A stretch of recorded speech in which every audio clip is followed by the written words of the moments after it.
هلو هلو هلو، عاملين ايه؟ يا رب دايما تكونوا بألف خير وبألف صحة. فيديو جديد من فيديوهاتنا الاونلاين على الطبيعة. فيديو النهاردة برضو في حاجات المطبخ. دي سلسلة احنا ابتديناها كده في كل حاجة في المطبخ، كل حاجة بتتباع اونلاين علشان اللي بيحب الشوبينج من الاونلاين وما عندوش وقت ينزل ويلف ويدور. احنا بنوريكي الحاجة على الطبيعة. النهارده معايا حاجه لا غنى عنها في المطبخ، واكيد كلكم اول ما تشوفوها تقولوا فعلا ما في، مش هينفع ان احنا نستغنى عنها في المطبخ. ده بالعكس، احنا بنجيب منها كميه علشان هي مع الاستعمال بتبوظ بسرعه. النهارده جايبه لك منتج حلو قوي خامته ممتازه. تعالوا بقى نشوفها اهو. ايوه زي ما انتم شايفين كده، حاجه تقلي فيها. عايزه اقول لكم الخامه فظيعه. بصوا بصوا بصوا. طيب المنتج اللي معانا ده، طقم المكلاه اللي معايا ده عبارة عن 3 قطع، كل قطعة بحجم.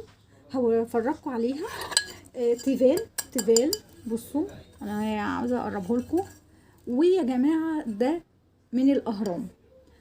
طبعا الناس اللي فاهمة جدا في حاجة المطبخ عارفة ان حاجة الاهرام لا يعلى عليها، وحاجة الاهرام حاجة كويسة جدا، ودلوقتي بقت منتشرة جدا على الاونلاين.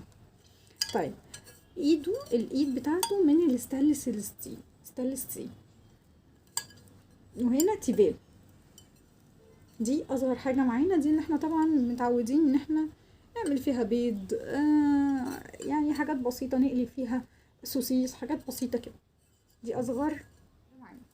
وبرضو عشان تبقوا عارفين مقاسها، ده مقاس 18 للناس اللي بتبقى فاهمة في المقاسات. ده مقاس 18، اصغر حاجة فيها مقاس 18. تاني قطعة معانا اهي، هو بيتكون من 3 قطع. تاني قطعة معانا مقاس 22.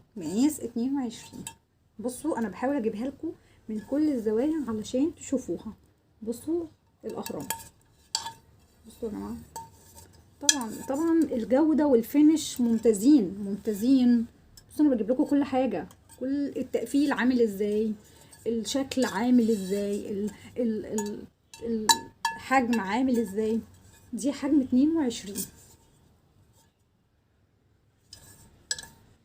اللي معانا مقاس 26 اهي.